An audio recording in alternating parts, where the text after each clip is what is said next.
Bonjour, ici Marc-Antoine au Centre d'hiver à Saint-Nicolas. Aujourd'hui, on fait la démonstration d'une Wildwood FSX 260 RTX. On va commencer par faire une tournée à l'extérieur pour ensuite se diriger dans l'unité. Donc, en avant, on a un coffre de rangement qui fait bord en bord. On a deux accès de chaque côté. On voit ici les barres pour abaisser les pattes stabilisatrices qui se retrouvent aux quatre coins. On a la possibilité de connecter un panneau solaire portatif juste ici. La roulotte est préfilée pour en charger les batteries. Très important, le panneau solaire qu'on va connecter doit avoir un régulateur de courant intégré. Sur l'auvent, en cas de dépannage, on a un capuchon sur le dessus de la tête qu'on peut retirer. Ce qui va permettre, en fait, c'est de refermer l'auvent manuellement en cas de panne électrique. Donc, s'il est ouvert, on n'a plus de courant, on veut le refermer. On retire le cap et à l'aide d'un outil, on va pouvoir le refermer manuellement. Les marches rentrent à l'intérieur pour les refermer. On a une prise de courant 120 volts qui fonctionne lorsque la roulotte est branchée. Prise coaxiale ici pour la télévision. On a des haut-parleurs à l'extérieur.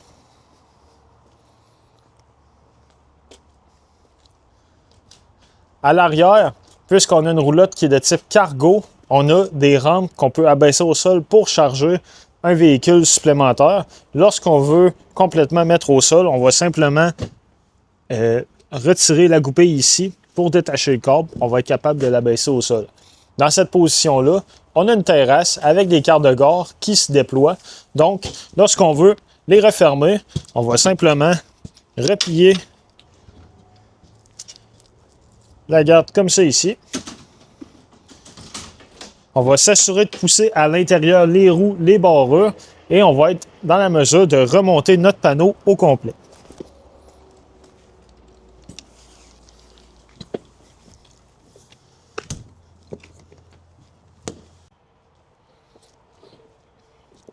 Sur le côté, à partir de l'intérieur, ce qu'on voit là, c'est des ventilations. Donc, on doit pousser la poignée pour ouvrir. On a une connexion supplémentaire pour le câble satellite coaxial de la télévision. La prise 30 ampères, 120 volts pour connecter la roulotte juste ici. Notre chauffe-eau, lui, fonctionne au propane. Donc, c'est à partir de l'intérieur qu'on va pouvoir le mettre en fonction. Une douchette Quick Connect à l'extérieur. Ici, c'est l'emplacement pour remplir notre réservoir d'eau fraîche. Donc, lorsqu'on veut fonctionner en mode autonomie, on n'aura pas accès à l'eau. En remplissant notre réservoir, on va pouvoir mettre la pompe à eau en fonction à l'intérieur pour avoir de l'eau dans notre binetterie. Le City Water Connection, c'est quand on a accès à l'eau de la ville ou du camping qu'on va venir connecter là. La sortie de la fournaise qui fonctionne au propane. Et ici, c'est simplement une ventilation pour le réfrigérateur qui se trouve à l'intérieur. En dessous, sous l'unité, on voit la sortie pour vider le réservoir d'eau fraîche. On a une douchette extérieure avec l'eau chaude et l'eau froide. Le Black Tank Flush, lui, ce qu'il fait, c'est qu'il va permettre de rincer notre réservoir d'eau noire qui est l'eau de la toilette.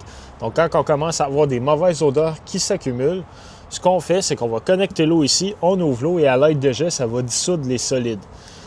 Très important, il ne faut pas oublier l'eau connectée là car ça va monter dans le réservoir au point de déborder par la toilette à l'intérieur. Notre système d'égout qui se trouve ici, on a deux valves. La valve noire qui est pour l'eau de la toilette et la valve grise pour l'eau des éviers et de la douche. Lorsqu'on effectue la vidange, on va connecter notre tuyau d'égout. On va toujours ouvrir la valve noire en premier et par la suite, la grise, ça va rincer notre tuyauterie. Quand c'est vide, on referme nos valves et on remet notre capuchon. Notre tuyau d'égout, on peut le serrer dans le compartiment qui se trouve juste là.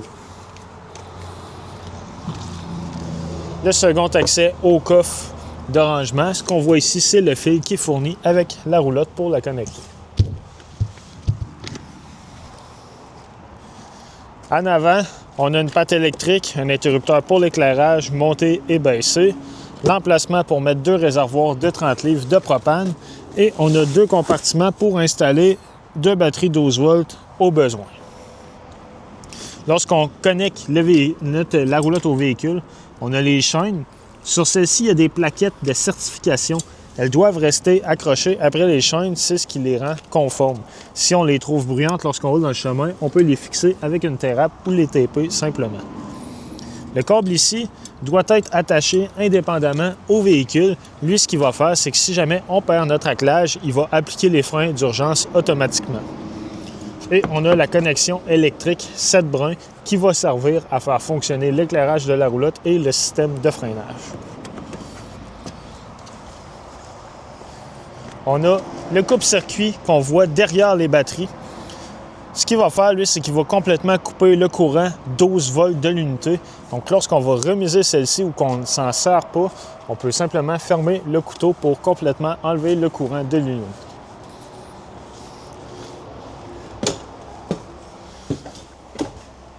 Une fois à l'intérieur, on a notre moniteur qui va, principal en fait, qui va nous indiquer les différents niveaux. Niveau de la batterie, réservoir d'eau fraîche, eau noire et eau grise. On a l'interrupteur pour mettre la pompe à eau en fonction. Quand on a fini de se servir de l'eau avec la pompe, on va fortement recommander de l'éteindre. Ici, c'est l'interrupteur pour mettre le chauffe-eau au propane en fonction, pour allumer l'éclairage. Et on a l'ouverture et la fermeture de l'auvent à l'extérieur. En dessous, c'est un foyer électrique qui fonctionne sur le 120 volts. On peut modifier l'éclairage, l'intensité de la chaleur aussi. C'est une source de chaleur supplémentaire pour chauffer la roulotte. Lui va fonctionner seulement lorsqu'on est connecté. On a un radio intégré qu'on peut gérer en plusieurs zones différentes, donc la zone intérieure et extérieure. On a les prises USB, HDMI, plusieurs modes pour nous. On a le support pour fixer une télévision ici, ainsi que le booster pour connecter à l'antenne qui se trouve sur le toit. La manière que ça fonctionne, lorsqu'on a une télévision, on veut capter les postes digitaux disponibles.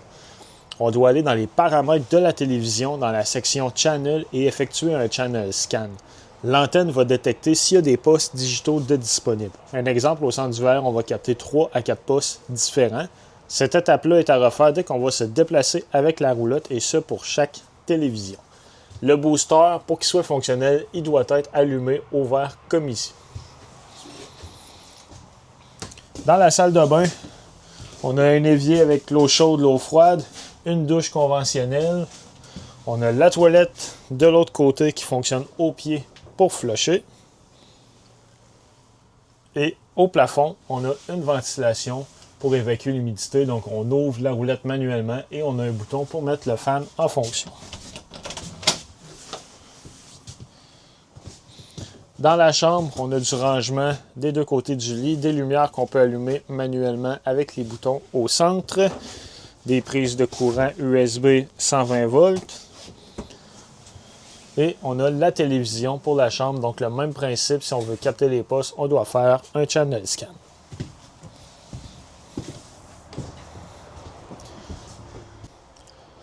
Pour la cuisinière, elle fonctionne au propane, donc on relève la vitre lorsqu'on veut s'en servir. Et pour ouvrir les gaz, on va simplement appuyer et tourner pour amener les gaz à avoir une flamme. On a de l'éclairage aussi pour les ronds. En dessous, c'est un micro-ondes de type conventionnel comme on a à la maison. Il fonctionne sur le 120 volts. Le lavabo avec notre eau chaude et eau froide. On a de l'éclairage aussi qu'on peut ouvrir manuellement en dessous du cabinet. On a une prise 120 volts ici avec un breaker intégré. Donc, si jamais on n'a pas de courant dans nos prises, c'est une première place à venir voir, s'assurer que le bouton est bien enclenché. Le panneau des breakers, lui, est juste ici en bas.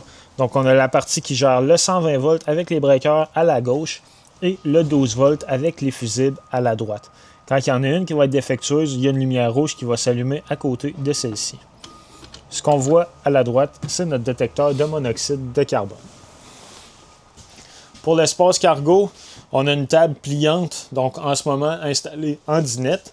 Lorsqu'on veut refermer le tout pour entrer un véhicule, on va simplement replier la table et on peut remonter les sièges de chaque côté. Donc on va retirer les gros coussins, on monte et on peut fixer l'assise avec les élastiques qui se trouvent juste ici. On a des prises supplémentaires électriques à l'arrière, USB et 120 volts. Et on a notre rideau principal. Donc, si on veut laisser en mode terrasse à l'extérieur, on vient fixer le rideau au panneau pour avoir une porte, ainsi moustiquaire aussi, pour éviter que les moustiques rentrent à l'intérieur. Dans la roulotte, il y a une pochette dans laquelle on va trouver tous les manuels d'utilisateurs des électros, donc foyer électrique, micro-ondes, le réfrigérateur, la télévision qui se trouve dans la chambre. Donc, si on a des questions ou qu'on veut faire de la programmation, les infos se trouvent à l'intérieur. C'est ce qui conclut la démonstration de la FSX. Merci.